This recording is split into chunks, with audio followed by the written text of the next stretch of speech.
안녕하세요. 정성호TV의 정성호입니다. 요즘에는 어닝 시즌이어서 실적 발표가 전 세계적으로 지금 나오고 있습니다. 블룸버그 뉴스로만 봐도 지금의 실적이 코로나 시대에 가히 폭발적이라고 할 수 있습니다. 테크나 바이오나 아니면 소비재를 생산하는 업체나 우리가 상상하거나 예상했던 실적보다 훨씬 더 높은 매출을 올리다 보니 주식 자체에 대한 버블 논란이 커지고 있습니다. 그래서 캐시우드나 다른 사람들이 아직도 주가는 더 충분히 오를 수 있다. 그런데 반대편에서는 시가총액이 너무 크다. 시장 자체가 너무 과열되어 있다. 버블이 심하다고 하는데요. 오늘 얘기하고 싶은 건 LG전자 주식입니다. LG전자만 보더라도 이게 과연 시가총액 또 주식시장이 버블인가 하는 의구심을 갖게 합니다. 특히 LG전자가 지금 1분기에 70조 매출을 했다고 합니다. 이것은 무슨 얘기를 하냐면 올해 21년에 280조, 약 300조의 매출을 할 거라고 예상할 수가 있는 숫자가 나온 것입니다. 여기에 더 놀라운 것은 한국 대기업의 고질적인 병폐가 영업이익이나 상각전 이익이 너무 낮다는 것이었습니다. 영어로 말하면 에비타라고 하겠죠. 그러면 상각전 영업이익이 너무 낮다 보니 실제로 매출과 대비해서 주주가 느끼는 회사의 가치가 너무 낮게 평가되었다는 것이 가장 큰 문제였습니다. 그러나 지금은 너무 달라졌습니다. 1분기에 70조 매출을 한다는 것은 거의 상상을 추월하는 숫자가 나와 있는 것입니다. 앞전에 현대자동차가 어닝 서프라이즈 하듯이 매출이 급격하게 올라 있고요. LG전자가 몇 가지 테마가 있습니다. 첫째, 가장 중요한 것은 휴대폰 사업을 접었다는 것입니다. 만성적인 적자를 해오던 휴대폰 사업을 과감하게 접었다는 것 자체가 손실을 떨었다는 것이 놀라운 영업이익으로 표현되는 것입니다. 매출이 늘고 이익이 없다면 헛장사했다고 우리가 말합니다. 그런데 이렇게 매출과 이익이 동시에 올라간다는 것은 주가의 가치가 더 올라간다는 것이죠. 한 주를 가진 주주의 권리가 더 강해진다는 것을 얘기합니다. 이제 LG전자는 한국의 LG전자가 아니고 전 세계적인 기업이 되었습니다. 특히 백색 가전에서는 고품질의 고가격대를 형성하는 LG전자가 전 세계 시장에서 히트를 치고 있습니다. 웬만한 청소기가 100만 원은 우습게 넘습니다. 세탁기, 냉장고 몇백만 원 합니다. 이러한 가격 거품 논란이 있었는데 이제는 특수 고객층에 맞춰서 고가 전략이 맞아 떨어지는 것도 있고요. 또 휴대폰 사업을 접었다는 것도 있고요. 그리고 애플 같은 회사와 전략적 제휴를 한다는 것도 있고요. 또 휴대폰 사업을 접고 나서 자동차 전장 사업에 투자를 많이 한다는 것도 좋은 시너지 효과입니다. 특히 AI에 투자를 더 하겠다. 글로벌 인재를 양성하겠다. 그리고 LG전자 자체가 M&A를 통한 좋은 기업을 인수하겠다. 기존 제조업체에서 볼 수 없는 발빠른 행보가 또는 우리가 늘 부러워했던 미국 기업식 패턴으로 간다는 거였습니다. 그래서 주주에게 이익을 주는 또 일반 소비자에게 만족도를 주는 전자회사가 된다는 것이 그리 쉬운 일은 아닙니다. 물론 앞으로 반도체 수급의 불안정 때문에 매출 자체에 약간의 편차는 있을 수 있습니다.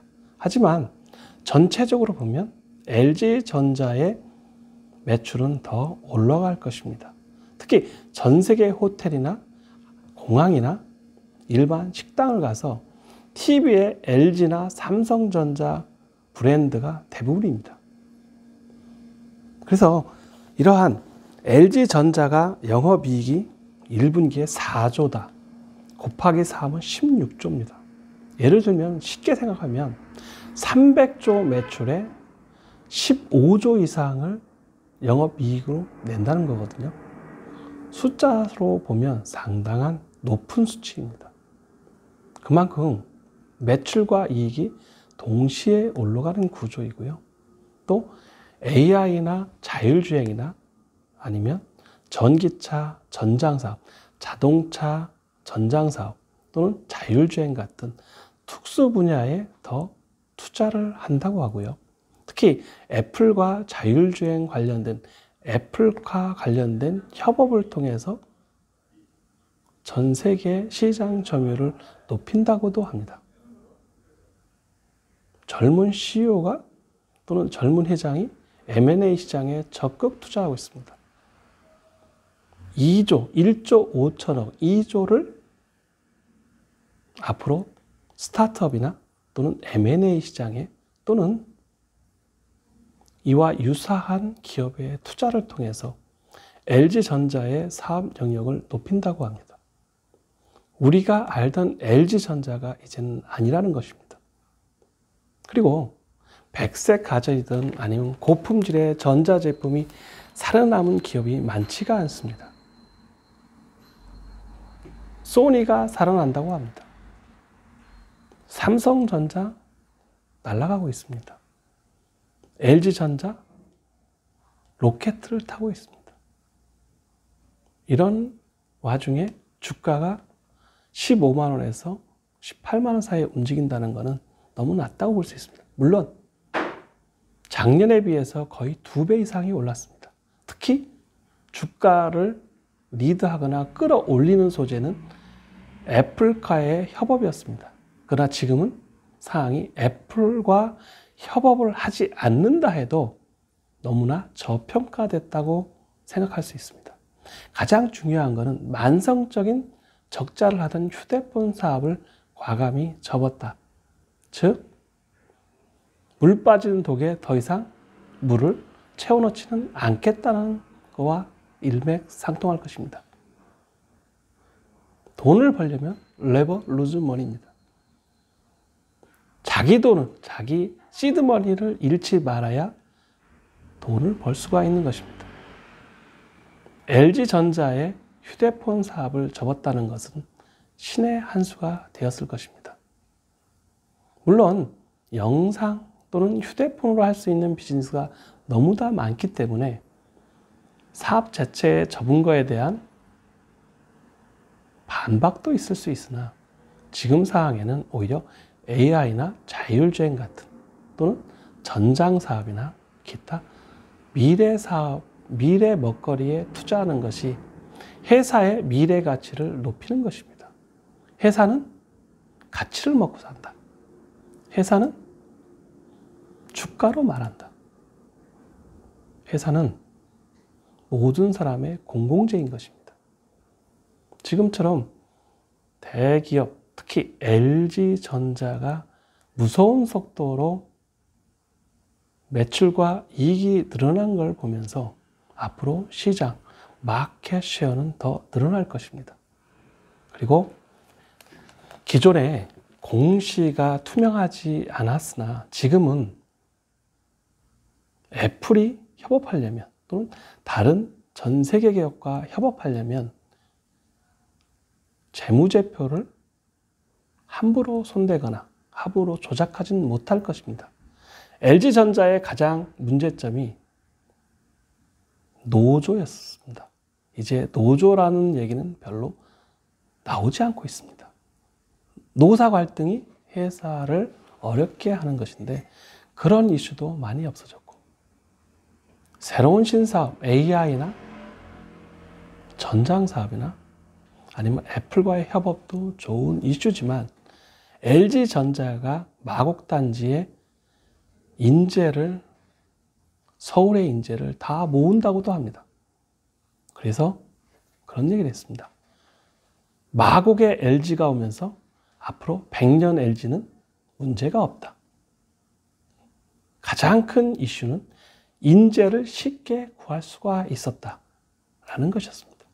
연구소가 마곡에 있다. 앞으로 LG전자가 더 많은 R&D에 투자해서 더 좋은 기업으로 성과를 이룰 것입니다. 지금의 주가는 정말 저평가되어 있다고 생각합니다. 그래서 앞으로 LG전자가 나오는 실적뿐만 아니라